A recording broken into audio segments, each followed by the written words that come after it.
नौजवानों की यहाँ कसरत है, बहनें भी मौजूद है, भाई भी मौजूद है।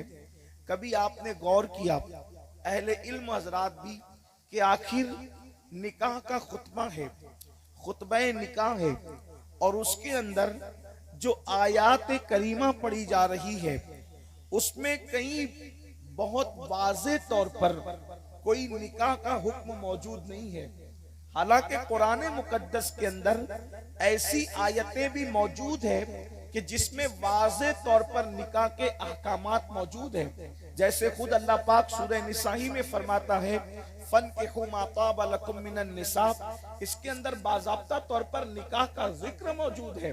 इसी तरीके से और भी सूरह नूर की आयतें उठा करके आप देखें, उसमें वाज़े तौर पर अहकामात निकाह मौजूद है। लेकिन आप अंदाजा फरमाएं अल्लाह के रसूल सल्लल्लाहु अलैहि वसल्लम ने खुतबा निकाह के मौके पर जिन आयात का इंतखाब फरमाया, अल्लाह के हबीब अलैहिस्सलातु व तस्लीम ने उसका जिक्र कहाँ, कौन सी किन आयतों का इंतखाब किया? तीनों में अल्लाह की खशियत का जिक्र है, अल्लाह के खौफ का जिक्र है। देखिए अल्लाह फरमाता है या अय्युहन्नास इत्तकू, ऐ लोगो अल्लाह से डरो। दूसरी आयत करीमा या अय्युहल्लज़ीना आमनु तकुल्लाह हक़्क़ा तुकातिह, ऐ ईमान वालो अल्लाह से डरो ऐसे जैसे डरने का हक है। तीसरी आयत करीमा या अय्युहल्लज़ीना आमनु तकुल्लाह वक़ूलू क़ौलन सदीदा, ऐ ईमान वालो अल्लाह से डरो और सच्ची सच्ची बात करो, सीधी सीधी बात करो। तीनों आयात के अंदर अल्लाह से डरने का जिक्र है, अल्लाह के खौफ का जिक्र है, अल्लाह की खशियत का जिक्र है। क्या पता चल रहा है? आयतें तीन मुंतखब की गई, तीनों में अल्लाह के डर का जिक्र मौजूद है। इससे पता चलता है ऐ लोगों, इंसान की जिंदगी के भी तीन अदवार है। एक दौर इंसान की शादी के पहले का है, एक दौर इंसान जब शादी करता है, एक दौर इंसान की शादी के बाद का है। गोया के इशारा दिया जा रहा है ईमान वालों, जब तुम्हारी शादी न हो जाए तब भी तुम अल्लाह से डरते रहना, शादी करते वक्त भी अल्लाह से डरते रहना, और शादी करने के बाद भी अल्लाह से डरते रहना। अब आइए इन तीनों अदवार पर हम एक हल्की सी नजर डालते हैं। शादी से पहले डरने का मतलब क्या है? शादी से पहले खौफ खुदा का मतलब क्या है? शादी से पहले खशियत रब्बानी का मतलब क्या है? अल्लाह अकबर। जब एक लड़का जवानी की दहलीज पर कदम रखता है या कोई बेटी जवानी की दहलीज पर कदम रखती है, अल्लाह अकबर, तो जवान होने के बाद एक इंसान अगर वो मर्द है तो उसकी तबीयत औरत की तरफ, और अगर वो औरत है तो उसकी तबीयत मर्द की तरफ खुद ब खुद जो है करीब जाने के हवाले से जो है शौक पैदा करती है। इंसानी फितरत है ये, फितरी तकाजा है ये। अल्लाह अकबर। जवानी की दहलीज पर कदम रखने के बाद मर्द औरतों की तरफ मुतवज्जे होते हैं, औरतें मर्दों की तरफ मुतवज्जे होती है। अल्लाह अकबर। अब कुरान कह रहा है गोया के शादी से पहले भी डरते रहना, मगर याद रखना यानी कि निकाह से पहले ऐ नौजवानों, ऐ मर्दों, किसी औरत की तरफ पाप के हवाले से न बढ़ना, जराइम के हवाले से न बढ़ना। ए औरतों, किसी मर्द की तरफ तुम कभी जुर्म और पाप के हवाले से न बढ़ना। मतलब क्या? पाक दामन रहना, शादी से पहले भी पाक दामन रहना, शादी से पहले भी निगाहों पर पाकीज़गी का पैरा बिठा करके रखना। अल्लाह अकबर। यानी ये कि शादी से पहले न ज़िना की तरफ जाना, न बदकारी की तरफ जाना, न बदफेली की तरफ जाना। अल्लाह अकबर। लेकिन बुरा हो फिल्मों का, बुरा हो अल्लाह अकबर नशे का, बुरा हो जराइम का, बुरा हो इंटरनेट के जंगलात का। अल्लाह अकबर। एक दौर वो था जब कभी ज़िना, बदकारी और बदी का जिक्र आता तो मुसलमानों के रोंगटे कांप जाते, मुसलमानों का बाल बाल कांप जाता। अल्लाह अकबर। मगर आज हालात इतने बद से बदतरीन हो चुके हैं कि 80% बिला मोबाइल का, बुरा ना माने ये पूरी दुनिया की सर्वे रिपोर्ट है, 80% नौजवान लड़के और लड़कियां शादी से पहले किसी न किसी बदी में गिरफ्तार हो जाते हैं। मैं ये नहीं कह रहा कि सब जिना करते हैं, सब बदी करते हैं, लेकिन कुछ न कुछ बुराई में गिरफ्तार हो जाते हैं। याद रखना मेरे आका सल्लल्लाहु अलैहि वसल्लम के दीवानों और ऐ खातून जन्नत की कनीजों, उठा कर लो, पहले जितने ऐबी बच्चे पैदा नहीं होते थे उससे ज्यादा ऐबी बच्चे, लंगड़े, लूले, अंधे माँ के पेट से ऐबी पैदा हो रहे हैं।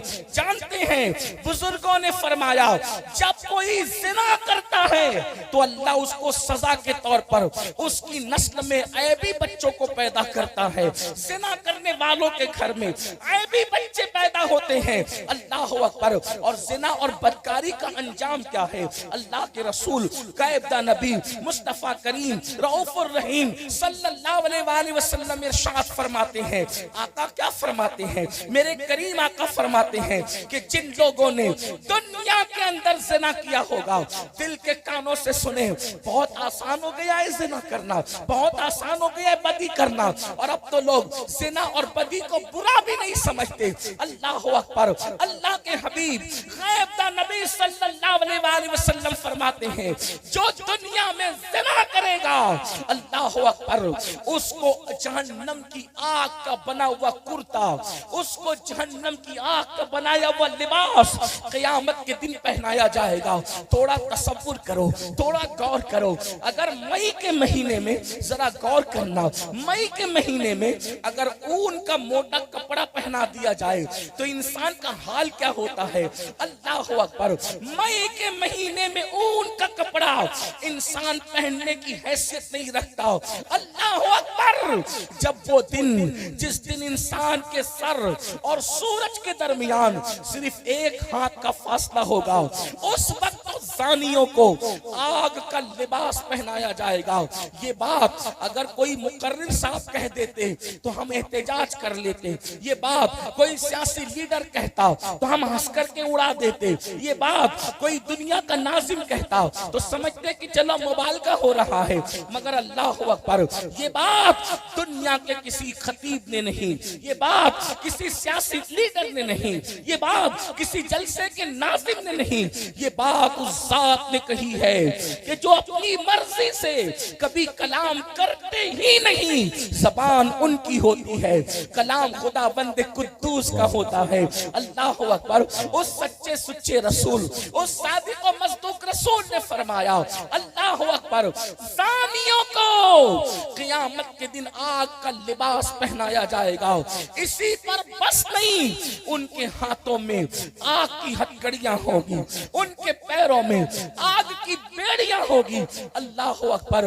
और हजरते मालिक जो जहन्नम के दारोगा हैं, उनसे कहा जाएगा इस पे रहम मत कर, इसलिए कि ज़िना इंसान उसी वक्त करता है जब तक वो आंख से गलत नहीं देखता, जब तक वो आंख से पाप नहीं करता, तब तक वो ज़िना के करीब नहीं जाता। तो आग की बनी हुई सलाखें इसकी आंखों में फेर दी जाए, आग की बनी हुई सलाखें इसकी आंख में फेर दी जाए। अल्लाह अकबर। जब आग की बनी हुई सलाखें उसकी आग में फेरी जाएगी, आंख में फेरी जाएगी, तो वो कहेगा अल्लाह के लिए मुझ पे रहम करो, मुझ पे रहम करो, मुझ पे रहम करो। तो हजरत मालिक और दूसरे फरिश्ते कहेंगे जालिम, क्या तू दुनिया के अंदर जिना नहीं करता था? ये उन्मान बहुत तवील है, मैं इस पे लंबी बात नहीं करता, लेकिन सुनो ऐ मेरी कौम के जवानों, आज इंटरनेट की लानत की वजह से, इंटरनेट की जंगल की वजह से, इंटरनेट की गंदगी की वजह से मेरी कौम के जवान बुराई की तरफ बढ़ रहे हैं। कुरान कह रहा है, इशारा दे रहा है, शादी से पहले भी पाक दामन रहो। हाँ, अगर नफ्स पे कंट्रोल नहीं है तो अल्लाह के रसूल अलैहि सलाम ने फरमाया जल्दी शादी कर लो और निकाह जल्दी करो। कोई ये कहता है हमारे खानदान में तो 25 साल के बाद होता है। इस्लाम खानदानों की बात नहीं करता, इस्लाम शरीयत की बात करता है। अल्लाह के रसूल सल्लल्लाहु अलैहि वसल्लम ने फरमाया 3 चीजों में देर मत करो। अल्लाह के रसूल फरमा रहे हैं, याद रखना, इस्लाम सिर्फ नमाज, रोजा, हज, ज़कात, दाढ़ी, टोपी का नाम नहीं है। इस्लाम मुकम्मल दीन है, इस्लाम मुकम्मल निज़ाम निकाह में हयात है। अल्लाह अकबर। सुनो, अल्लाह के हबीब अलैहिस्सलाम फरमाते हैं 3 चीजों में देर मत करो। नंबर 1, बेटा बेटी बालिग हो जाए तो उनकी शादी करने में देर मत करो। नमाज का वक्त आ जाए, नमाज पढ़ने में देर मत करो। और जनाजा तैयार हो तो दफन करने में देर मत करो। आज हम तीनों चीजों में ताखीर कर रहे हैं। बेटा बेटी बालिग हो जाते हैं, फिर कहते हैं अभी तो वो बच्ची है, अभी तो वो बच्चा है, अभी तो ऐसा है, अभी तो वैसा है, अभी अपने पैरों पे खड़ा हो जाएगा, अभी कमाने लगेगा, अभी ये होगा, अभी वो होगा। और बड़ी माजरत के साथ सबके बच्चे ऐसे नहीं, लेकिन याद रखना फिर बच्चे सब कुछ गंवा देते हैं। और बाहर से जब तक शिकायत नहीं आती तब तक माँ बाप को यकीन नहीं आता कि मेरे बच्चे बड़े हो गए हैं। जुल्म न करो, अपने बच्चों के मुतालबे और गलती से पहले उनको दूल्हा दुल्हन बनाकर उनकी जिम्मेदारियां सौंप दो। मैं ये नहीं कहता कि कुछ नहीं है जबरदस्ती लटका दो, नहीं, बल्कि लेकिन ये जरूर कहूंगा, याद रखना जब गरीब और मुफलिस साहब आने का या रसूल अल्लाह हम शादी करेंगे तो बीवी को क्या खिलाएंगे? तो मेरे आका ने फरमाया जो तुम्हें खिलाता है वो तुम्हारी बीवियों को भी खिलाएगा।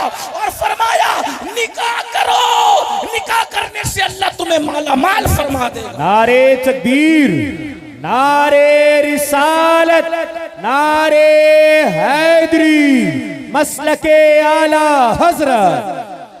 निकाह करो, मालदार हो जाओगे, इसलिए अपने बच्चों का निकाह जल्दी करो। और एक बात आपसे नौजवानों से कहता हूँ, मुझे कि मेरे बारे में कौन क्या ख्याल करेगा मुझे उसकी फिक्र नहीं, नौजवानों से कहता हूँ, अगर निकाह करने पर वालिदैन लेट करें और तुम्हें अपने नफ्स पे कंट्रोल नहीं है तो जिना करने की बजाय अकेले में अपने बाप का, अपनी माँ का हाथ पकड़ कर कह दो कि मुझे शादी करना है।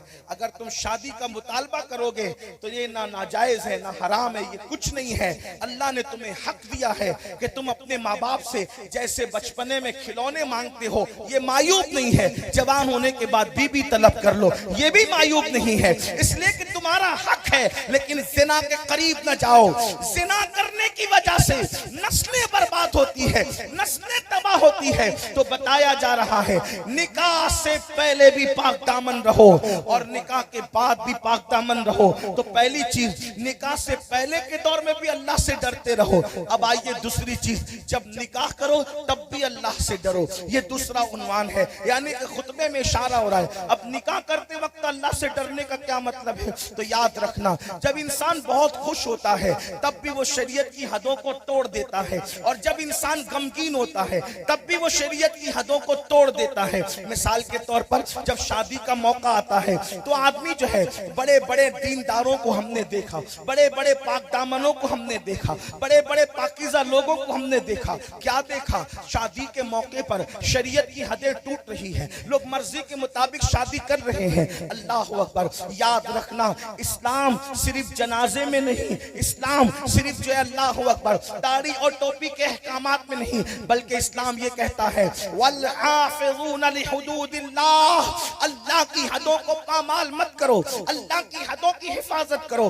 दूसरे मज़ाहिब और इस्लाम में ये फर्क है कि इस्लाम बता रहा है कि बच्चे को दूध कितना पिलाना चाहिए, सारे मज़ाहिब खामोश है, तन्हा अपना मजहब, मजहब इस्लाम बच्चे को दूध कितना पिलाना चाहिए उस पर भी कानून देता नजर आता है। कुरान कहता है हौलैन कामिलैन, मुकम्मल 2 साल तक के अपने बच्चों को दूध पिलाओ। पता चला जहां सारे मज़ाहिब खामोश है वहां हमारा मजहब, मजहब इस्लाम कानून अता करता नजर आता है। पता चला अपनी मर्जी से कोई अपने बच्चों को दूध भी नहीं पिला सकता। तलाक का कानून मौजूद है, निकाह के अहकामात मौजूद है, मियाँ बीवी के ताल्लुकात का मामला। मेरे आका अलैहिस्सलाम के दीवानों, अगर मियाँ बीवी में झगड़ा हो जाए, सारे मज़ाहिब खामोश है, करना क्या चाहिए? तन्हा अपना कुरान है जो बता रहा है कि झगड़ा हो जाए तो करना क्या चाहिए। इस्लाम कहता है झगड़ा हो जाए तो तोड़ टुकड़े की बात न करो, कुरान कानून देता नजर आता है। अगर झगड़ा हो जाए तो एक पंच जो है मर्द की तरफ से मुकर्रर कर लिया जाए और पंच औरत की तरफ से मुकर्रर कर लिया जाए और बैठ करके सुलह का मामला किया जाए। अंदाजा फरमाए, एक किताब है जिसे कुरान कहते हैं, सारा कानून देती की नजर आ रही है। अल्लाह अकबर। तो अर्ज ये कर रहा था, निकाह करते वक्त भी अल्लाह से डरो। इसका मतलब ये नहीं अगर अल्लाह ने दौलत दी है, अल्लाह ने माल दिया है, तो तुम अपनी मर्जी के मुताबिक करोगे। नहीं नहीं, ये दौलत तुम्हारी अपनी नहीं है। कुरान कहता है अगर तुम अपने आप को मोमिन नहीं शायद दौलत को समझो, जो मोमिन अपने आप को न समझे, जो मुसलमान अपने आप को न समझे, वो अपनी दौलत को अपने बाप की कमाई, अपने आप की कमाई तो समझ सकता है, लेकिन जो अपने आप को मोमिन समझता है, मोमिन के बारे में कुरान कहता है इन्नल्लाह अश्तरा मिनल मुमिनीना अनफुसहुम व अमवालहुम बिअन्न लहुमुल जन्नह। अल्लाह ने मोमिनों की जान को और उनके माल को जन्नत के बदले खरीद लिया है। यानी माल अपना नहीं है, अल्लाह का है। अल्लाह अकबर। जान अपनी नहीं है, अल्लाह की है। पता चला अब खुशी के मौके पर तुम अपने माल को जाय नहीं कर सकते, अपने माल की फजूल खर्ची नहीं कर सकते। उठा करके देखो, शादियां होती है तो मंगनी ही से फजूल खर्चियां शुरू होती है, बल्कि रिश्ता तय करने से फजूल खर्चियां शुरू होती है। आने जाने के मामला देखें, दावतों के मामला देखें, उसके बाद अलग अलग रसूमात देखें। खुदा जाने कितनी रस्में बद जो है निकाह के नाम पे लोगों ने इजाद की है। ये रस्म है, वो रस्म है, वो रस्म है, और ज्यादातर वो रस्में हैं जिसका इस्लाम से कोई ताल्लुक नहीं। चाहता हूँ मुसलमानों बताओ हमारे मजहब में नाचने और नचाने का क्या ताल्लुक है, जरा बताएं तो सही। हमारे मजहब में गानों का क्या ताल्लुक है, गानों की क्या हैसियत है। अल्लाह अकबर। हमारा मजहब नाचने वालों का मजहब नहीं है, हमारा मजहब गाने गाने वालों का मजहब नहीं है। क्या लोगों के कान तक मुस्तफा जाने रहमत का ये फरमान नहीं पहुंचा? अल्लाह के रसूल सल्लल्लाहु अलैहि वसल्लम फरमाते हैं कि जो लोग गाने और शराब में डूब जाएंगे रातों रात उनके मकानात को अल्लाह जमीन में धसा देगा। आज लोग कहते हैं मकानात पे बिल्डोजर क्यों चल रहे हैं, जो चलाते हैं मैं उनका सपोर्ट नहीं करता, लेकिन इतना जरूर कहता हूं याद रखना अल्लाह की मर्जी के बगैर पत्ता नहीं हिलता। ऐसे दहशतगर्द जो तुम्हारे घरों को मिट्टी में मिला दे यूं ही पैदा नहीं होते। जब तुम खुदा के गजब को चैलेंज करते हो तब अल्लाह तुम पर ऐसे लोगों को मुसल्लत करता है जो तुम्हारी इज्जत को खाक में मिलाते हैं। 1450 साल पहले अल्लाह के रसूल ने फरमाया जब तू गाने और शराब में डूब जाएगा तो रातों रात तेरा घर जमीन से मिला दिया जाएगा, तेरा घर जमीन बोझ कर दिया जाएगा। क्या समझते हो? अल्लाह अकबर। आज मुसलमानों की शादी में डीजे बजे, आज मुसलमानों की शादी में औरतें नाचे, आज मुसलमानों की शादी में अल्लाह अकबर नाचने वाले बुलाए जाए। आपसे पूछना चाहता हूँ याद रखना जो खुदा देने की ताकत रखता है वो अल्लाह छीनने की भी ताकत रखता है। अपनी कमाई हुई दौलत का मिसयूज करोगे, गलत इस्तेमाल करोगे तो अल्लाह देता भी है और छीनता भी है। दौलत पे गुरूर करके, दौलत पे घमंड करके अल्लाह की हदों को पामाल मत करो। भूल गए कारून का अंजाम, भूल गए शद्दाद का अंजाम। अगर कोई भूल गया और सोचता है इन मौलवियों को क्या पड़ी है, डीजे मैं बचाऊं, नाचूं मैं, नचाऊं मैं, मौलवी को तकलीफ क्यों है? मौलवी को तकलीफ इसलिए है कि अल्लाह ने मौलवी को यह जिम्मेदारी दी है कि अगर वो गलत देखे तो उसको ताकत से रोकने की कोशिश करे, और वो ताकत से।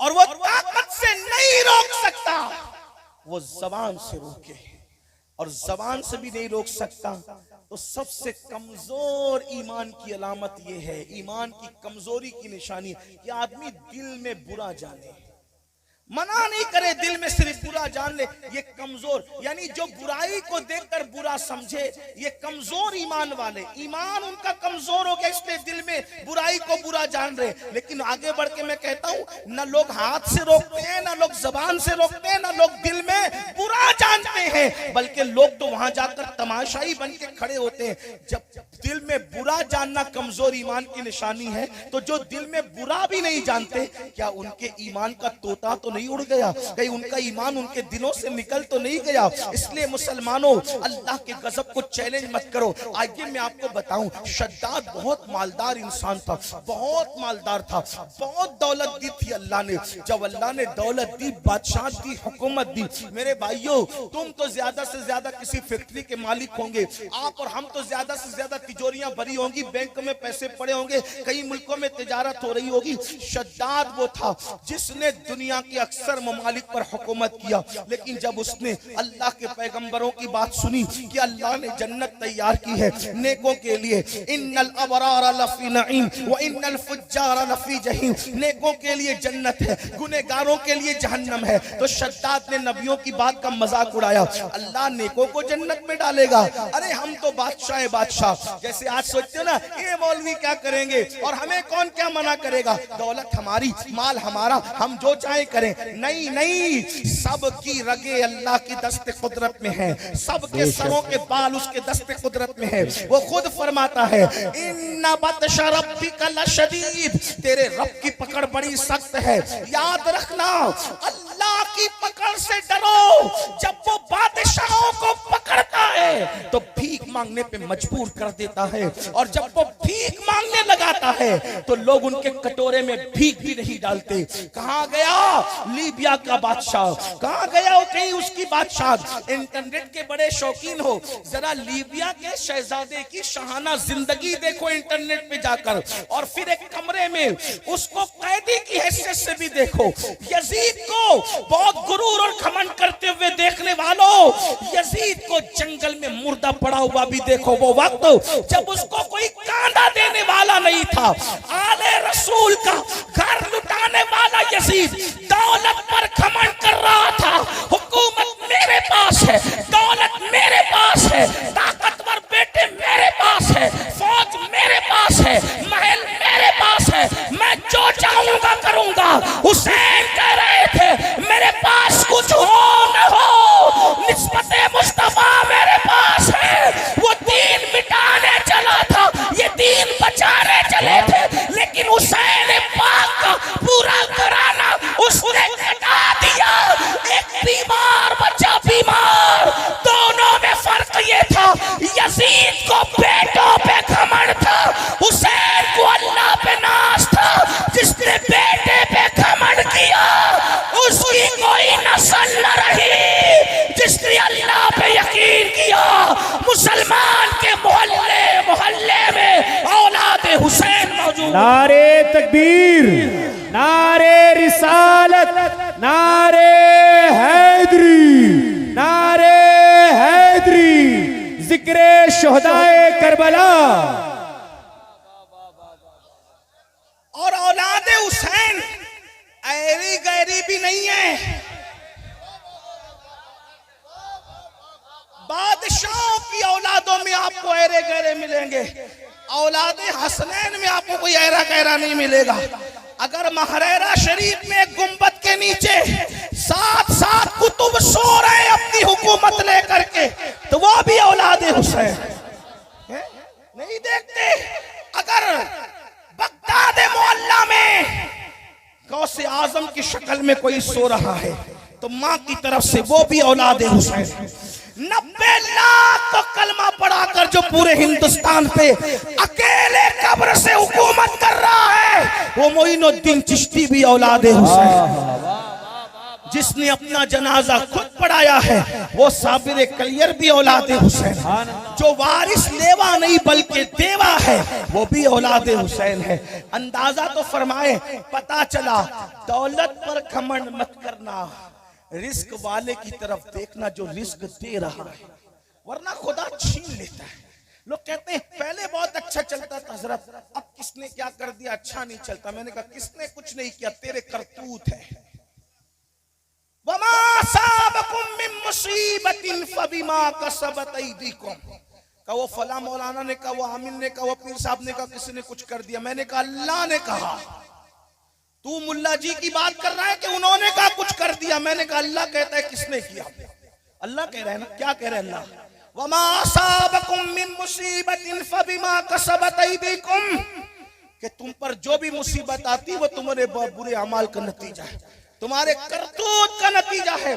तो अर्ज ये कर रहा था, शद्दाद बहुत दौलत थी, बहुत माल था, नबियों से सुना नेकों के लिए जन्नत, मुजरिमों के लिए जहन्नम। मुजरिम था, अच्छा काम तो कर नहीं सकता था, बोला अल्लाह की जन्नत के मुकाबले मैं भी जन्नत बनाऊंगा।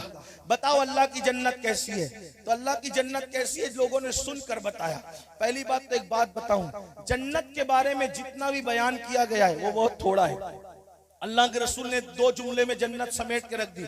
फरमाया जन्नत की नेमत ऐसी है न किसी दिमाग में उसका तसव्वुर आ सकता है और न किसी दिल में उसका तसव्वुर और सोच और फिक्र आ सकती है। जो दिमाग में उससे बहुत वराउल वरा है जन्नत, जो सोचे उससे बहुत वराउल वरा है जन्नत। जन्नत की नेमतें कोई देख भी नहीं सकता, ऐसी नेमतें कि न किसी कान ने सुना, न किसी आंख ने देखा, न दिमाग ने तसव्वुर किया। जन्नत की नेमत वो है। अब जन्नत लेकिन बयान तो किया जन्नत अंबिया ने, बताने के लिए, जज्बात दिलाने के लिए, नेकियों पे उभारने के लिए।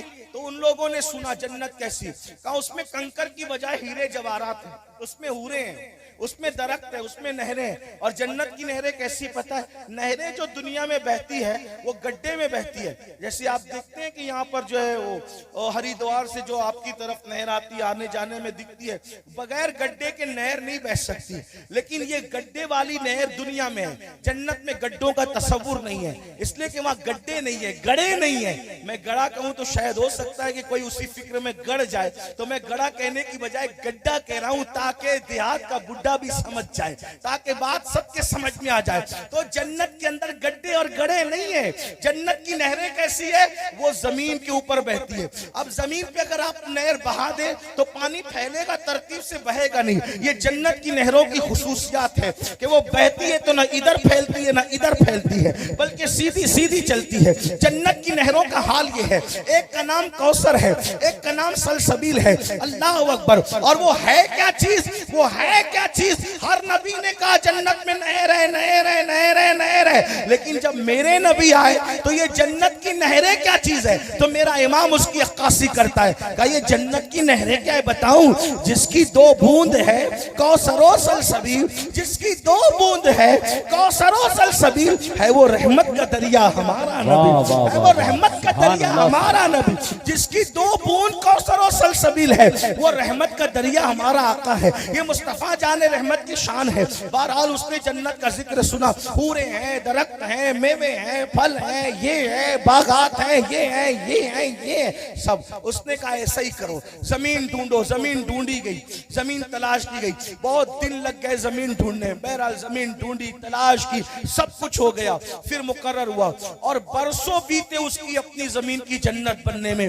जमीन पे रेगजार की बजाय हीरे जवाहरात, बहुत दौलत थी। लेकिन पता है जन्नत बनाने में इतना कंगाल हुआ शद्दाद, आखिरी में पूरी दुनिया में जो उसकी हुकूमत थी सबके जेवरात मंगवा लिए। अल्लाह ने किसी से कुछ लिया तो नहीं ना, लेकिन फिर भी जन्नत बना दिया, क्योंकि अल्लाह लेकर नहीं बनाता। देखो अल्लाह लेने वाला नहीं, अल्लाह तो बेनियाज है, देने वाला है। और उसको जन्नत बनाने में टाइम कितना लगा? कुन फयकुन, वो कहता है हो जा तो हो जाता है। उसको मेहनत नहीं लगती किसी काम के करने। मेरा अल्लाह अल्लाह अल्लाह है। लोग अल्लाह की मार्फत हासिल ही नहीं करते, अल्लाह की तरफ आते ही नहीं। अल्लाह अकबर। तो सारे जेवरात लोगों के मंगा लिए, छीन लिए, जिसने नहीं दिया छीन लिया। हत्ता के कानों की बालियां, गलों की चैन, सब जो छीन सकता था छीन डाला। उसको पिघाल करके जो इस्तेमाल कर सकता था किया, सब कुछ किया।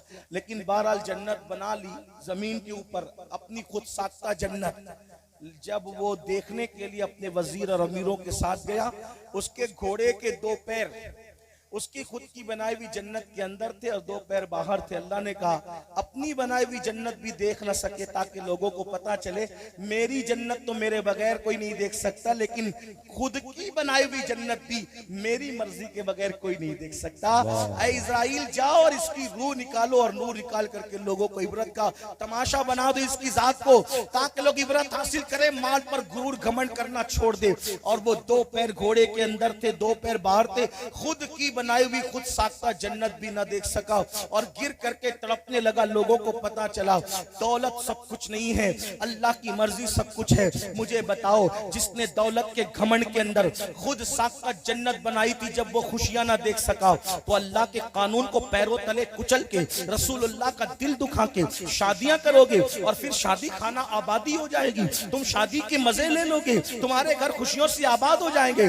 जिस घर में लड़की और लड़कों को नचाकर, जिस घर में डीजे बजाकर, जिस घर में नाजायज हराम काम करके शादियां होती है तो रसूलुल्लाह का दिल दुखता है। जो शादियां हुजूर का दिल दुखा के की जाए, उस शादी में बरकत कैसे हो सकती है, उस शादी में राहत कैसे हो सकती है। कितनी रस्मात गलत है, कहीं पर मेहंदी की रस्म है, कहीं पर हल्दी की रस्म है, कहीं पर नाचने की रस्म है, कहीं पर शादी के अंदर सालियां दूल्हे को नाश्ता करवा रही है। आपसे पूछता हूं, जैसे अजनबी मर्दों से पर्दा करना फर्ज है, वैसे ही सालियों का बहनोई से पर्दा करना भी फर्ज है। अल्लाह अकबर। जैसे अजनबी मर्दों से पर्दा करना फर्ज है, वैसे ही देवर का भावज देवर से पर्दा वैसे ही करती है। हैरत की बात है, हमारे मजहब में चचाजाद भाई से भी वैसे ही पर्दा फर्ज है जैसे अजनबी मर्दों से पर्दा फर्ज है। आज कहाँ गया वो तसव्वुर, आज कहाँ गया वो कानून। लोग अपनी मर्जी से शादियां कर रहे हैं। कहीं शादी के नाम पर,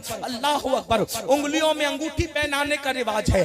पाकिस्तानी सीरियलों के नाम पर और पाकिस्तानी सीरियलों के नाम पर जो शादियां जनाजा निकाल रही है, मैं अर्ज करना चाहता हूं, कोई भी मुल्क हो, किसी भी मुल्क का सीरियल हो, अगर वो इस्लाम के कानून के खिलाफ है तो हम उस पर लानत करते हैं। अल्लाह अकबर। पाकिस्तान से ही नहीं, माज़अल्लाह, अगर बफर्ज मुहाल कोई मदीने मुनव्वरा से भी ऐसा सीरियल जो है वो शाये किया जाए जिसमें हमारे दीन का मजाक है, तो हम उस सीरियल को कबूल करने के लिए तैयार नहीं है, क्योंकि हमारा दीन सीरियलों का मोहताज नहीं है, सीरियलों से तरतीब नहीं पाता। हमारे लिए एक ही जात को नमूना बनाया गया है। लक़द कान लकुम फी रसूलिल्लाहि उस्वतुन हसना। तुम्हारे लिए तुम्हारे नबी की जिंदगी नमूना है। बताओ, ये जो अंगूठियां मंगनी के टाइम पहनाई जा रही है, एक दूसरे का हाथ में हाथ लेकर के, इसका इस्लाम में क्या तसव्वुर है और मंगनी की शरई हैसियत इस्लाम में क्या है। और फोटो निकाले जाते हैं, तस्वीरें बनाई जाती है, फिर बाद में पार्कों में घूमा जाता है और नतीजा ये होता है कि शादी से पहले बहुत सारी जगह वो सब कुछ हो जाता है जो शादी के बाद का तसव्वुर नहीं हो सकता। फिर मंगनी टूट जाती है, जिंदगियां बर्बाद हो जाती है। लोगों को बता दो, जब जब अल्लाह के कानून को पीठ के पीछे डालोगे तब तब तुम्हें खून के आंसू रोना पड़ेगा। हमारे यहाँ 5-5 लाख रुपए मंगनी में खर्च, कोई तसव्वुर ही नहीं। जिस मजहब ने नमाज के लिए वुजू करने में पाबंद किया, तवज्जो करें, जब तुम नमाज का वुजू करो, अगरचे दरिया के किनारे करो, तो भी पानी में फजूल खर्ची मत करो। जो मजहब पानी को जाय करने से इतना सख्ती से मना करता हो, वो मजहब दौलत को और पैसों को जाय करने से कितना मना करेगा। हजरात हसनैन करीमैन की बात ले लें, जब ये लोग किसी को भीख देते थे, चूंकि उन्वान दोनों है, मैं दोनों साथ लेकर चलूंगा, याद रखना, छोड़ना नहीं है मुझे, ये तो मेरी जिंदगी का उन्वान है, मैंने कैसे छोड़ देना। तवज्जो करें, जब किसी को भीख देते थे हसनैन करीमैन, कितना जानते हैं कितना, भिखारियों को 50-50 हजार दे देते थे, किताबें भरी हुई है भिखारियों को, यानी वो मालदार लोग थे, फाका करते थे फिर भी मालदार लोग थे, फाका मजबूर रहकर नहीं करते थे, अल्लाह की रजा के लिए करते। सुभान अल्लाह। आजकल का फैक्ट्रियों का मालिक भी 50-50 हजार भिखारियों को नहीं देता। एक मर्तबा तीनों भाई हज को जा रहे थे, इमाम हसन, इमाम हुसैन और हजरत अब्दुल्ला इब्ने जाफर तैयार, ये चचाजाद भाई हैं, तीनों हज को जा रहे थे। एक औरत के घर में रुके, बुढ़िया थी, उस औरत ने एक बकरी ज़बा करके तीनों की मेजबानी की। आपने फरमाया, अपना तारुफ नहीं कराया, फरमाया मदीने शरीफ आना, तो हमें इत्तला देना मदीने के रहने वाले। हज को चले गए, वापस आए, बुढ़िया अपने शौहर के साथ मदीने मुनव्वर आई। ख्याल आया कि ये 3 मेहमान रुके थे, उसको पता नहीं था है कौन, अपना तारुफ भी नहीं करवाया। तारुफ वो लोग करवाते हैं कि हम ये हैं, हम वो हैं, हम वो हैं, जो मोहताज होते हैं। तारीफ के मोहताज नहीं आले मोहम्मद, फूलों को कभी इत्र लगाया नहीं जाता, फूल कभी खुशबू के मोहताज नहीं होते, खुशबू तो उनकी खैरात होती है। अपना तारुफ नहीं कराया, नहीं बता दिया मदीने मुनव्वरा के रहने वाले, आना तो कभी याद कर लेना। बुढ़िया दयारे रसूल में आई, आने के बाद शौहर से कहा वो 3 मेहमान आए थे, जरा देखते तो हैं, उनको तलाश तो करते हैं। तो जा रहे थे कि उतने में अल्लाह अकबर इमाम हसन नजर आ गए। वो देखो वो पहला मेहमान वही नजर आता है। इमाम हसन थे बड़े खूबसूरत, कितने खूबसूरत थे मेरे इमाम कहते एक सीने तक मुशाबे, एक वहां से पांव तक, हुस्न सिफ्ते उनके जामों में है नीमा नूर का। अल्लाह अकबर, इमाम हसन रसूलुल्लाह की तस्वीर थे। देखा देखो वो मेहमान, वो हमारा मेहमान, गए सलाम किया, पहचाना, इमाम हसन ने पहचान लिया, आओ आओ, घर ले गए, मेहमानी की। और मेहमानी करने के बाद 1000 बकरियां उस खातून को दी, ले जाओ तोहफे में। और मेरा भाई वो वहां रहता है, उससे भी जाके मिलो। जब वहां गए, इमाम हुसैन ने 3000 बकरियां उसको तोहफे में दी, एक वक्त की दावत के बदले में। और हजरत जाफर अब्दुल्ला इब्ने जाफर तैयार, ये बहुत मालदार थे, जो सैयदा ज़ैनब के शौहर थे, हजरत जाफर तैयार के बेटे थे। जब गए तो कहा दोनों भाइयों ने क्या दिया, कहा इतना दिया, उतना ही उतना उन्होंने डबल करके दिया। बुढ़िया बकरी लेकर के माला माल होके कहती मैंने किसको खिलाया एक टाइम कि उसने मेरी नस्लों को माला माल कर दिया। ये यूं अदा करते। एक भिखारी आया और लिखा कि मैं सखी के दरवाजे पे भीख मांगने आया हूं, जरा कुछ दो, जल्दी दो वरना लोग पूछेंगे तो मैं क्या बताऊंगा कि मुझे क्या मिला। इमाम ने 50,000 दे करके खत लिखा उसको, कहा तूने जल्दी की इसलिए थोड़ा दे रहे हैं, अगर और रुकता तो और अता कर देते। 50,000 देकर भी कह रहे कि थोड़ा दे रहे, जिसके थोड़े का ये आलम है उसके ज्यादा का आलम क्या। नारे तकबीर, नारे रिसालत में उनकी बख्शिश के बख्शत भी ज़बां पर आया नहीं, बिन मांगे दिया और इतना दिया, दामन में हमारे समाया नहीं। अल्लाह अकबर। इतने मालदार थे, भिखारियों को 50-50 हजार देते थे। शादियां कैसी थी इनके घर की, अहले बैत की मोहब्बत की बात करते हैं, कैसी थी शादियां इनके घर की। आइए मैं शादी पढ़ूं इमाम हुसैन की। आपने अभी तक इमाम हुसैन की शहादत तो सुनी है, लेकिन शादी का मौका है तो मैं इमाम हुसैन की शादी पढ़ना चाहता हूं। आज सुनिए इमाम हुसैन की शादी कैसे हुई, किस शान से हुई, ताकि हमें पता चले इमाम हुसैन सिर्फ शरबत के बदले मत तोलो इमाम हुसैन को। शरबत की अहमियत अपनी जगह है, लेकिन अगर यजीदी कैरेक्टर जिंदा करोगे तो शायद तुम्हारे शरबत भी बारगाह हुसैनी में कबूल ना हो सके। इमाम हुसैन को खिचड़े और न्यास के बदले उनके खून को तौलने की कोशिश मत करो। हम सबके खून एक पल्ले में रख दिए जाएं और इमाम हुसैन के खून का एक कतरा एक पल्ले में हो तो भी इमाम के एक खून का कतरा हम सबके खून से बहुत ज्यादा अफजल होगा। क्यों? इसलिए कि उनके खून की शान है, खून खैरुर रसूल से है जिनका खमीर, उनकी बेलोस तीनत पे लाखों सलाम, आबे ततीर से जिसमें पौधे जमे उस रियाज़े निजाबत पे लाखों सलाम। इमाम आली मकाम की पहली शादी। अच्छा, अहले सुन्नत के बुजुर्गों ने भी लिखा, लेकिन खास तौर पर मैं इसको एक शिया मुज्तहिद अपने आप को कहलाने वाले की किताब के हवाले से पढ़ना चाहता हूं। इसलिए पढ़ना चाहता हूं कि लोग ये बताते हैं कि सहाबा अहले बैत के दुश्मन थे, माअज़ल्लाह, और आज ये पलीदी आम हो रही है कि सहाबा अहले बैत, वल्लाह सहाबा के दिल में अहले बैत से प्यार कितना था वो देखो, और जितना सहाबा ने प्यार किया अहलुल बैत से आज कोई नहीं कर सकता किसी से। कितना प्यार था। अफजलुल बशर बादल अंबिया बित्तहकीक सैयदना सिद्दीक अकबर रदियल्लाहु ताला अन्हु अपने दौरे खिलाफत में इमाम हसन को अपने कंधे पे बिठाते हैं और कंधे पे बिठाकर मदीने मुनव्वरा की गलियों में लेकर घूमते हैं और कहते हैं हसन, सिद्दीक अकबर कह रहे हसन तुझ पर मेरे माँ बाप कुर्बान हो जाए।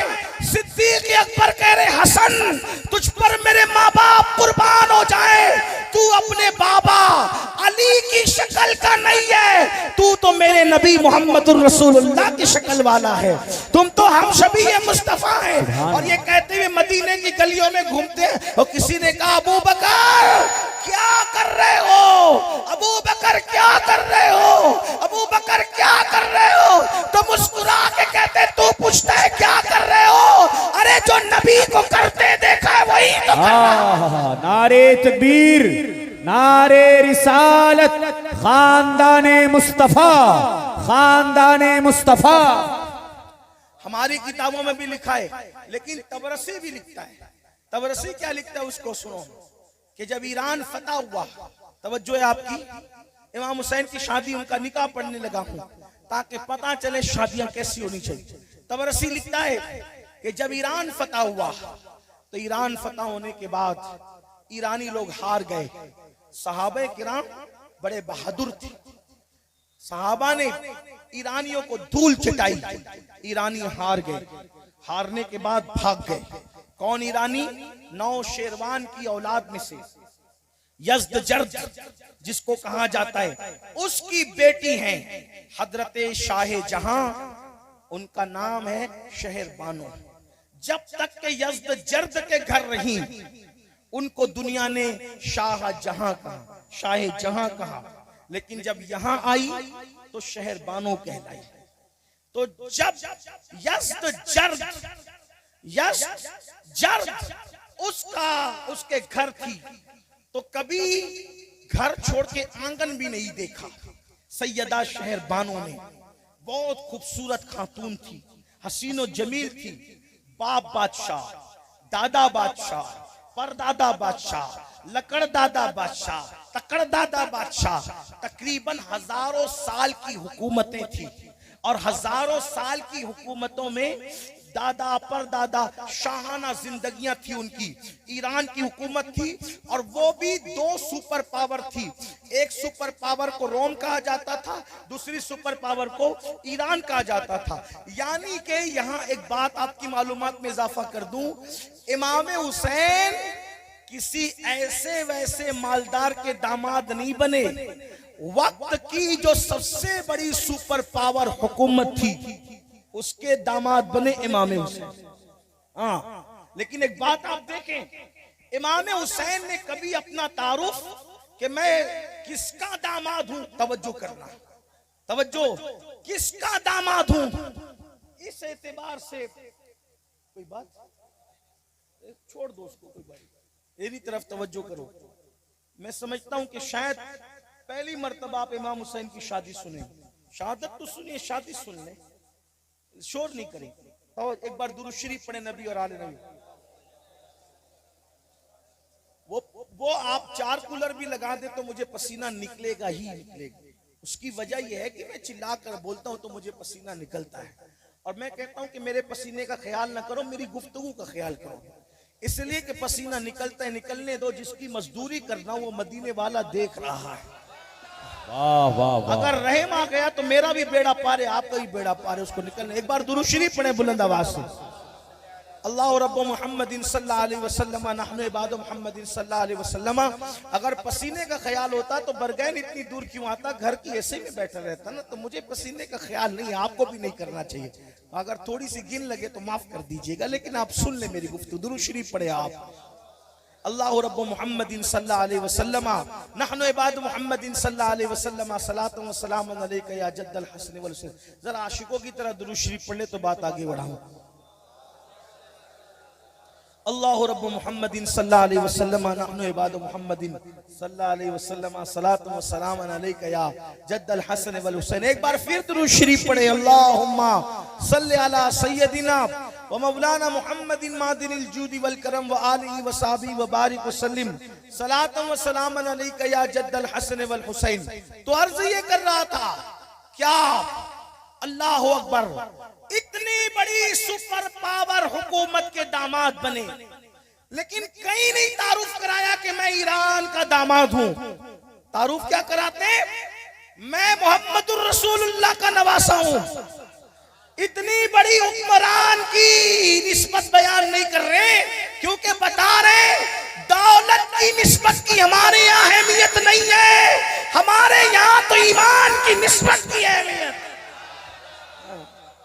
लोग कहते हैं मेरी शादी फला जगह हुई, वो खानदान है। इमाम हुसैन ने कहा शादी में इसका जिक्र पूरी जिंदगी नहीं किया।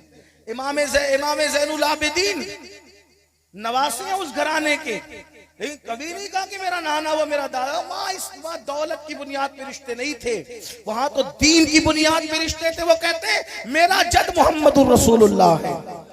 बहरहाल ईरान फतेह हुआ, वक्त की सबसे बड़ी सुपर पावर को खाक में मिलाया। तो क्या हुआ, वो लोग नामर्दों की तरह जब महल छोड़ करके भागे, जब महल छोड़कर भागे, मैं थोड़ा तशरीह के साथ बयान कर रहा हूं, महल छोड़ करके भागे तो उनकी सारी बेटियां जो थी, कनीजें थी, औरतें थी, वो सब माले गनीमत में कैदी बना ली गई और जो जिस हाल में थी उसी हाल में उठा करके लाई गई ईरान से मदीने मुनव्वरा।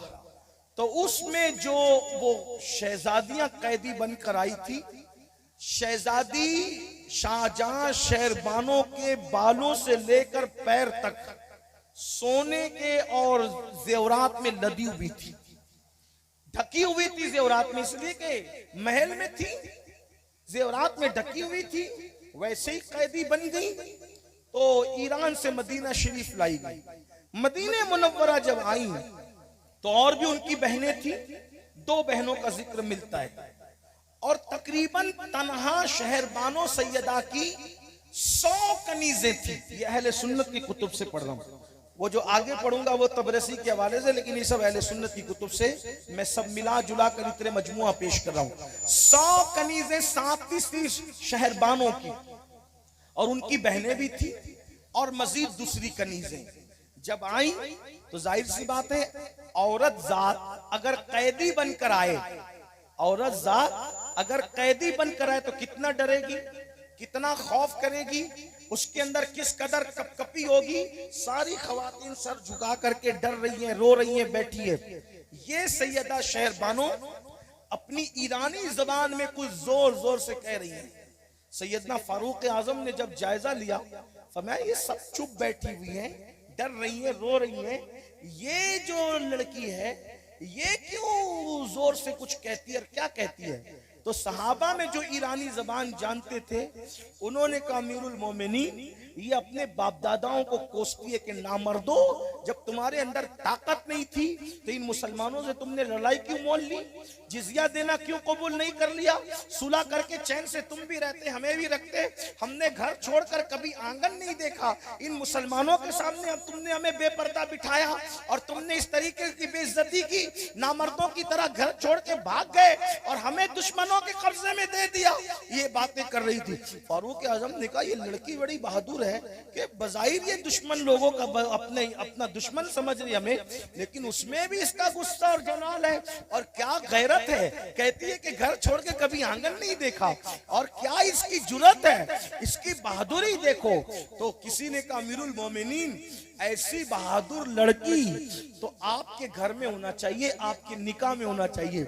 अमीरुल मोमिनीन ने फरमाया इस्लाम का कानून ये है कि जैसा खानदान होता है दुनियावी एतबार से तो मजहबी एतबार से हम उनकी इज्जत रखते हैं, लिहाज रखते हैं और ऐसी जगह उनको बियाते हैं ताकि शादी के बाद उनको आर ना हो कि मैं कितने बड़े खानदान की थी और कितनी छोटी नस्ल में मुझे बिया दिया गया। तो हम ख्याल रखते हैं। फारूक आजम का खानदान भी छोटा नहीं था, लेकिन फारूक आजम बड़ा किसी और को समझते थे।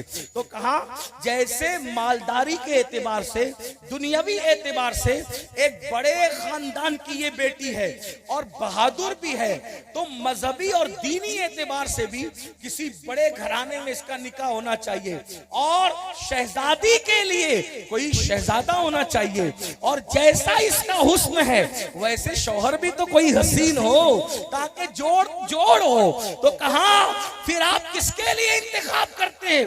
फरमाया मैं बूढ़ा हो चुका हूं, इसके लिए कोई जवान भी हो, इसी की तरह खूबसूरत भी हो। ये दुनियावी शहजादी है तो कोई दीन का शहजादा भी होना चाहिए। तो कहा वो कौन होगा? तो आपने फरमाया आईना हुसैन, हुसैन कहाँ है, उसको बुला करके लाओ, इसलिए कि इस लड़की की पेशानी में, अब ये तबरसी लिख रहा, अब ये तबरसी लिख रहा है और फारूक आजम के अहले बैत की मोहब्बत का ऐलान हो रहा है। हक वो है जो सर चढ़ के बोलता है। दुश्मन भी मोतरिफ हुआ कि सहाबा अहले बैत के बागी नहीं थे बल्कि अहले बैत के मुहीब थे। तबरसी कहता है कि फारूक आजम ने फरमाया कि इस लड़की की पेशानी में मुझे ऐसा नूर नजर आता है कि जो बच्चा पैदा होगा वो सिर्फ आबिद नहीं होगा बल्कि आबिदों की भी जीनत होगा, यानी वो ज़ैनुल आबिदीन होगा, आबिदों की जीनत होगा। और उसके बाद जब इमाम हुसैन तशरीफ लाए तो मौला अली से फारूक आजम ने फरमाया, अली ये खूबसूरत सी शहजादी यज़्द जर्द की बेटी, इसका निकाह हुसैन के साथ होना चाहिए। और इमाम अली मकाम को सौंपा गया। और जो दूसरी बहनें थी, एक सिद्दीक अकबर के घर में भी आई गई, एक फारूक आजम के घर में भी आई गई, और हजरत शहरबानो जो है वो सैयदना इमाम अली मकाम के घर आई। अब आइए, जो फकीरों को भिखारियों को 50-50 हजार दे देते थे, इतनी बड़ी शहजादी के साथ निकाह होता है तो कितनी सादगी से होता है। अल्लाह अकबर। मस्जिद नबवी शरीफ के अंदर इमाम अली मकाम अपने भाई, अपने चचा, अपने ताया, मौलाए कायनात और अकाबिर सहाबा के साथ जो उस दौर में मौजूद थे आकर के बैठते हैं और उसी मुख्तसर सी महफिल के अंदर निकाह तरतीब पाता है, निकाह हो जाता है। उसमें कोई ना जो है वो गाने न थे, उसमें कोई बातें न थी। अल्लाह अकबर। मैं इसी पर तो हैरान हूँ, या अल्लाह, जिनकी शादियों में ढोल नहीं बजे, लोग उनकी शहादत पर किस जुर्रत के साथ ढोल बजाते हैं और फिर कहते हैं नहीं नहीं ये मोहब्बत अहले बैत है। मुझे ये ख्याल होता है, नहीं मेरे अजीज, अंदाजा करें। और अगर मैं लोगों को कहता हूँ, लोग बुरा भी मानते, कहते ये यजीदी लोग हैं। हमने कहा क़यामत में फैसला होगा यजीदी था कौन। याद रखना, जिसको जो चाहे गालियां दे लो, इमाम की शहादत पे ढोल बजाते हो, अपने घर की शादियों में ढोल बजाते हो।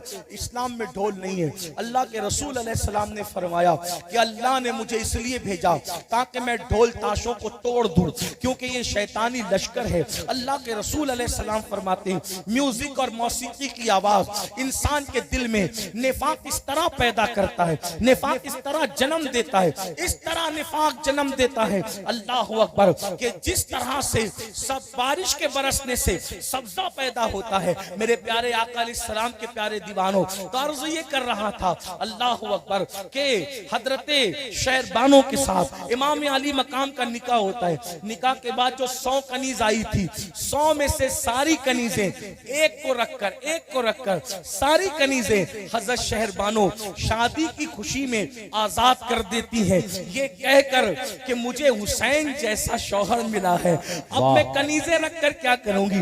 एक ही कनीज को अपने पास रखती है, एक ही कनीज को।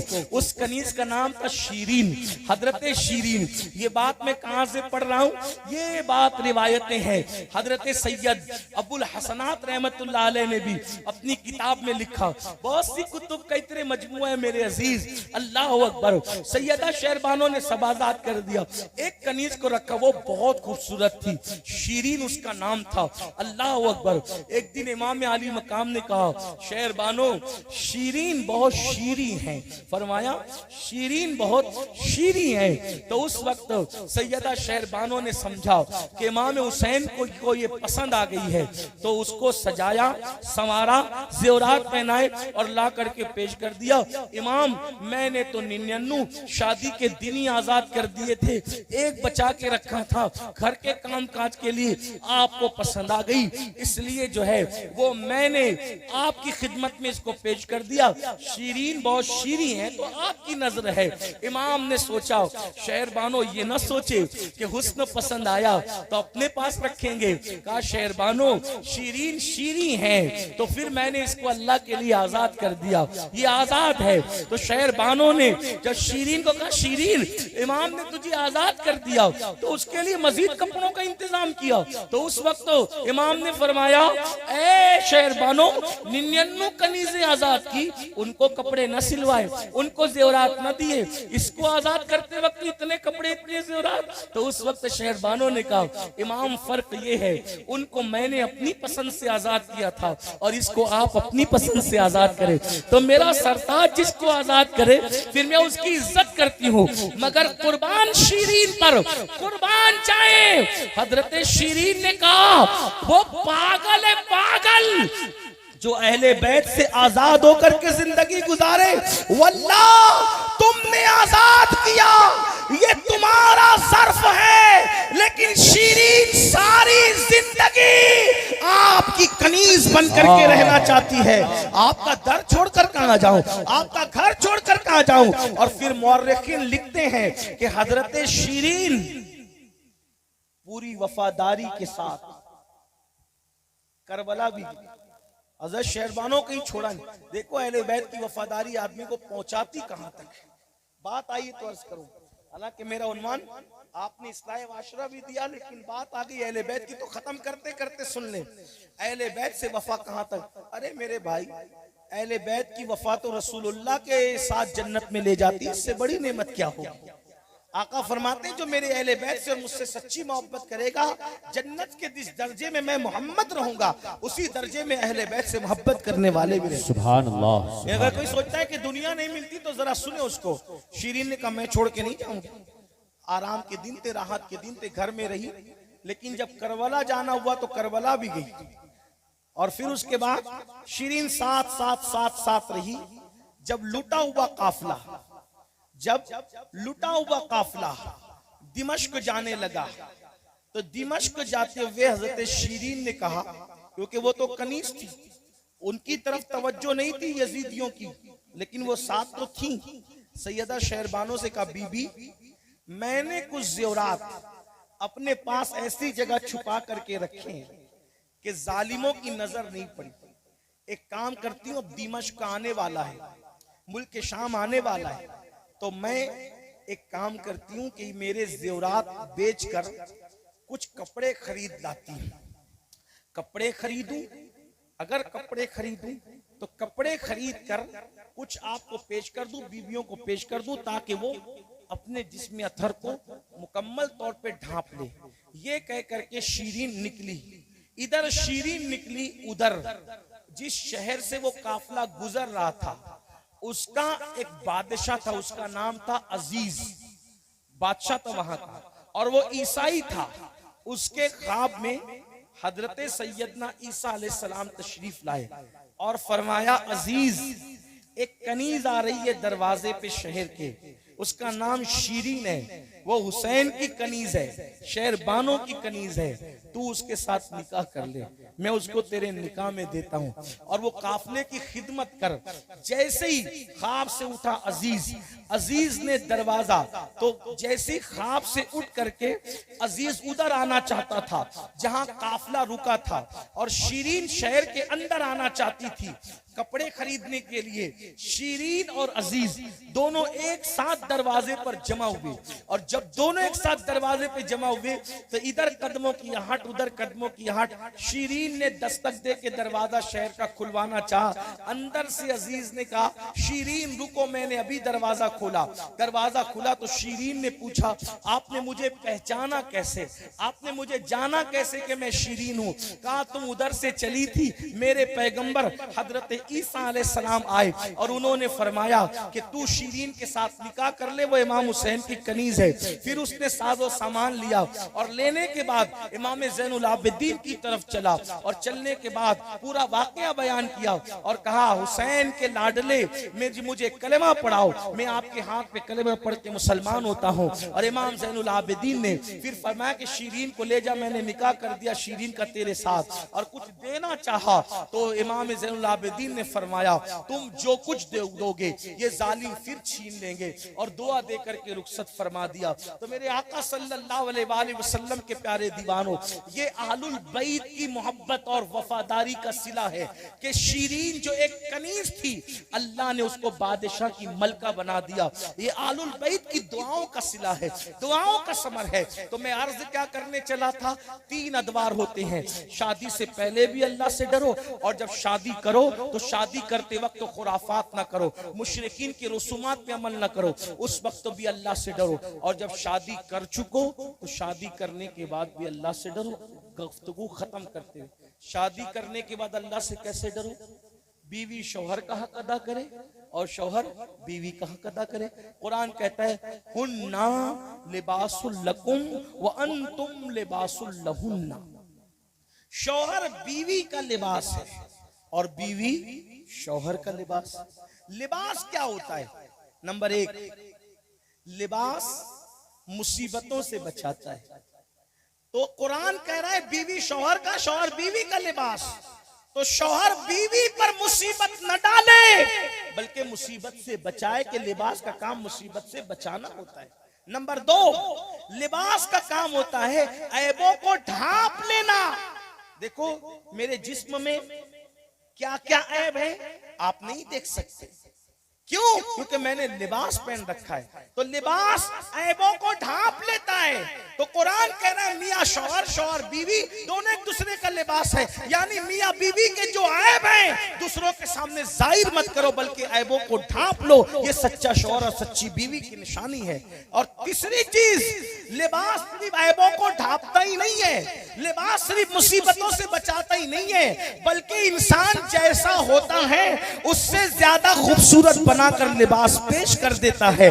आप नहीं देखते कोई ड्रेस आदमी पहन के आता है तो आप कहते हैं यार आज बहुत खूबसूरत लग रहे हो। तो आज खूबसूरत लगने का मतलब क्या है? अरे जो इंसान है वो तो हमेशा ही खूबसूरत है। ये क्यों कहता है कि आज बहुत खूबसूरत लग रहे हो? मतलब ये है कि लिबास जितना अच्छा होगा उतनी खूबसूरती बढ़ती चली जाएगी। तो बताया जा रहा है कि शौहर बीवी को खूबसूरत बना के पेश करे और बीवी शौहर को खूबसूरत बना के पेश करे। आज छोटी छोटी बात पर लोग मारते हैं, पीटते हैं, तलाक की धमकियां देते हैं। हदीस से पाक में आता है अल्लाह के रसूल ने जान के दुश्मन को भी बद्दुआ नहीं दी, दुआए जरर नहीं दी, लेकिन जिसने बीवी को मारा अल्लाह के रसूल अलैहिस्सलाम ने फरमाया अल्लाह उसको तबाह कर दे, बर्बाद कर दे। हारिस नाम का एक शख्स था, उसने अपनी बीवी को मारा तो आका ने फरमाया अल्लाह उसको तबाह कर दे, बर्बाद कर दे। आजकल की औरतें भी अगर शौहर ज्यादा कपड़े उतारे तो कहती है कि हम धोते धोते थक गए। याद रखना हदीस पाक में आता है जब कोई बीवी अपने शौहर का काम करती है, कपड़े धुलती है, पैर दबाती है, खाना बनाती है, तो अल्लाह उस औरत को गुनाहों से ऐसे पाक कर देता है जैसे वो अभी अपनी माँ के पेट से पैदा हुई। हदीस पाक का मफहूम है जो औरत अपने शौहर की खिदमत कर करके उसको राजी कर ले, तवज्जो करें, जो बीवी अपने शौहर की खिदमत कर करके उसको राजी करे तो अल्लाह उसके लिए जन्नत के 8 दरवाजे खोल देता है।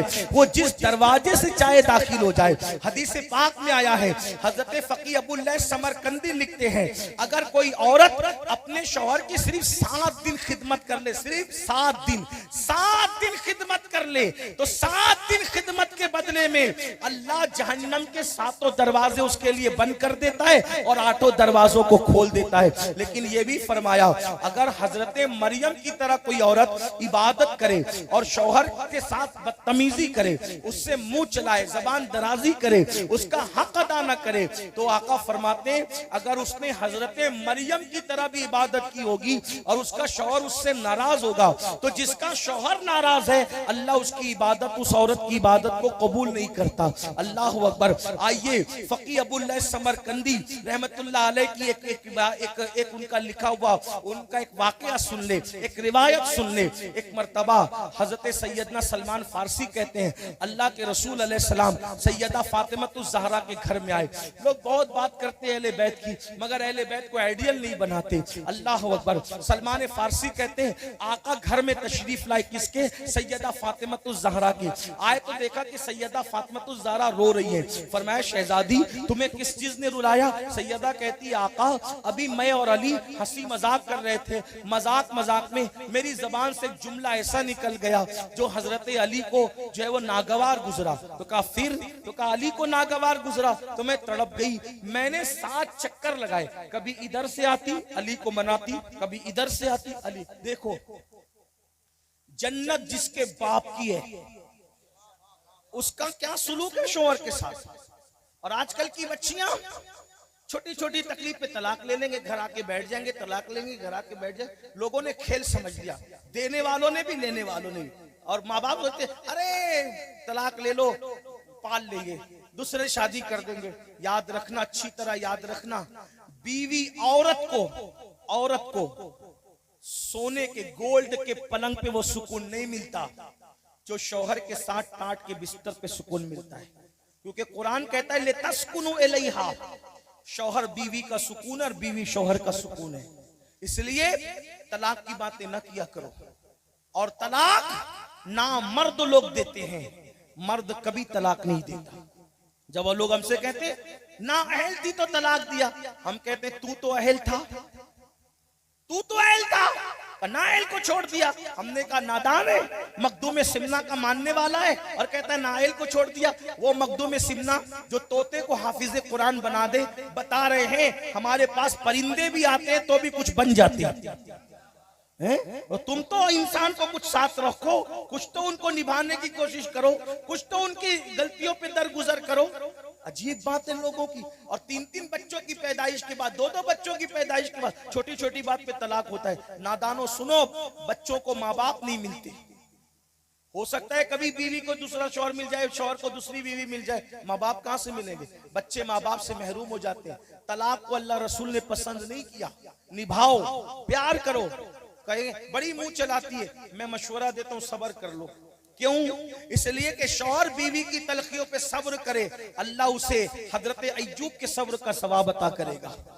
और अगर औरतों तुम पे तकलीफ है, तुम सब्र कर लो। जो बीवी शौहर की तकलीफ पे सब्र करेगी, अल्लाह उसे आसिया और मरियम के सब्र का सवाब अता फरमाएगा। सुभान अल्लाह, सुभान। हमारा मजहब ये है, लेकिन सुधरो, थोड़ा सौरो। सिर्फ बुजुर्गों की बात करके नारों की आदत न डालो, उनकी जिंदगियों से कुछ सीखने की कोशिश करो। तो सरकारे फातिमा ज़हरा रो रही है। आका ने पूछा क्यों? तो कहा ऐसी ऐसी बात हो गई, दाएं आई बाएं आई, मैंने 7 चक्कर लगाए अली के इर्द गिर्द। का फिर मैंने राजी कर लिया उनको।